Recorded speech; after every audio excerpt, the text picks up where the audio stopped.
ಗ್ಯಾರಂಟಿಗಳು ಕೊಟ್ಕೊಂಡು ರಾಜಕೀಯ ಮಾಡಿಕೊಂಡು ಇವತ್ತೇ ಒಂದು ಯುವ ಜನತೆ ಒಂದು ಬಾಳಲ್ಲಿ ಒಂದು ಆಟ ಆಡ್ತವ್ರೆ.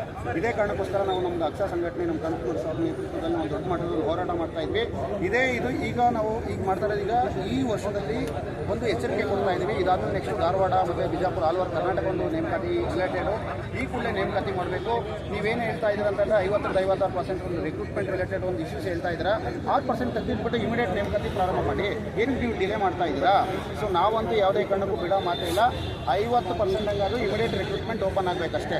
ಸೊ ಆಮೇಲೆ ರಿಮೈನಿಂಗ್ 6% ಅದೇನಿದೆ ಕೋರ್ಟಲ್ಲಿ ಅದೇನು ಫೈನಲ್ ವರ್ಡಿಕ್ಟ್ ಆಗುತ್ತೋ ಅದು ಪ್ರಕಾರ ಮಾಡಿ. ಈಗ ಆಲ್ರೆಡಿ ಯುವ ಜನತೆ ಅಂತೂ ಆಲ್ರೆಡಿ ಎಲ್ಲ ಬೀದಿಗಿಳಿದಿದ್ದಾರೆ, ಆಕ್ರೋಶಗೊಂಡಿದ್ದಾರೆ. ನಾವಂತೂ ಯಾವುದೇ ಕಾರಣಕ್ಕೂ ಸುಮ್ಮನೆ ಬಿಡೋ ಮಾತೇ ಇಲ್ಲ. ದೊಡ್ಡ ಮಟ್ಟದಲ್ಲಿ ಒಂದು ಶಾಂತಿಯುತವಾಗಿ ನಾವೊಂದು ಹೋರಾಟ ಮಾಡ್ತೀವಿ. ಎಲ್ಲರಿಗೂ ಒಂದು ಎಚ್ಚರಿಕೆ ಕೊಡ್ತಾ ಇದ್ದೀವಿ. ಇವತ್ತು ಆಲ್ರೆಡಿ ಎಚ್ಚರಿಕೆ ಕೊಟ್ಟಿದ್ದೀವಿ. ಸೊ ನಾವು ಈಗಲೂ ಹೇಳ್ತೀವಿ, ಕಳಕಳಿ ಒಂದು ವಿನಂತಿ ಏನಂತಂದರೆ ಮಾನ್ಯ ಸಿದ್ದರಾಮಯ್ಯನವರಲ್ಲಿ ಯುವ ಜನರನ್ನ ನೀವು ಕಡೆಗಣಿಸ್ಕೊಡಿ. ಈ ಕೂಡಲೇ ನೇಮಕಾತಿ ಪ್ರಾರಂಭಿಸಿ. ಎಲ್ಲರೂ ಥ್ಯಾಂಕ್ ಯು. ಮಗ 2 ನಿಮಿಷ ಅಷ್ಟೇ. ಅವ್ಯವಸ್ಥಿತ ಮತ್ತು ಶಿಸ್ತುಬದ್ಧ ವ್ಯವಸ್ಥಿತ ಶಿಕ್ಷಣ ನಡೀತಾ ಇಲ್ಲ. ಆ ದಿಶೆ ಒಳಗೆ ಸರ್ಕಾರಕ್ಕೆ ತಜ್ಞರ ಶಿಫಾರಸುಗಳು ಸಹ ಮಾಡಿದ್ದಾರೆ. ಅಲ್ಲಿ ಮತ್ತೆ ಪಾಠ ಪ್ರವಚನ ಮಾಡಲಿಕ್ಕೆ ತಜ್ಞರ ಸಮಿತಿ ಅಂತ ಪಠ್ಯಪುಸ್ತಕಗಳು ಸಹ ಇದಾವೆ. ಆ ದಿಶೆ ಒಳಗೆ ಸರ್ಕಾರ ಗಮನ ಹರಿಸಿ ನೇಮಕಾತಿಯನ್ನು ತ್ವರಿತವಾಗಿ ಮಾಡಬೇಕಂತ ಹೇಳಿ. ಮತ್ತೆ ನಮ್ಮ ಸಂಖ್ಯೆ ಭಾಳ ಕಡಿಮೆ ಇದೆ.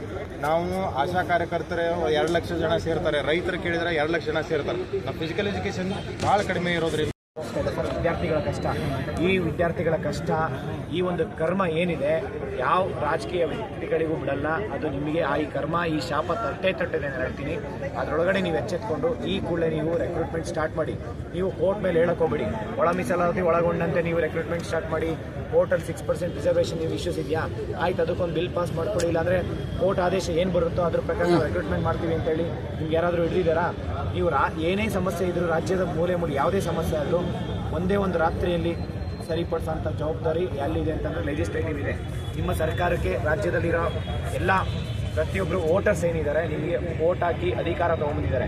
ನೀವು ಇದೇ ರೀತಿ ಕಂಟಿನ್ಯೂ ಆಯ್ತು ಅಂತಂದರೆ ನೆಕ್ಸ್ಟು ZB TP ಎಲೆಕ್ಷನ್ ಇರ್ಬೋದು, GB ಎಲೆಕ್ಷನ್ ಇರ್ಬೋದು, ನೆಕ್ಸ್ಟ್ ಮುಂಬರುವಂತಹ ಗ್ರಾಮ ಪಂಚಾಯತಿ ಇರ್ಬೋದು, ಮೆಂಬರ್ಸ್ ಅಂದರೆ MLC ಎಲೆಕ್ಷನ್ ಇರ್ಬೋದು, ಎಲ್ಲ ಎಲೆಕ್ಷನ್ನು ನಾವೆಲ್ಲ ವಿದ್ಯಾರ್ಥಿಗಳು ಬೈಕಾಟ್ ಮಾಡ್ತೀವಿ ಸರ್. ಯಾವುದೇ ಕಾರಣಕ್ಕೂ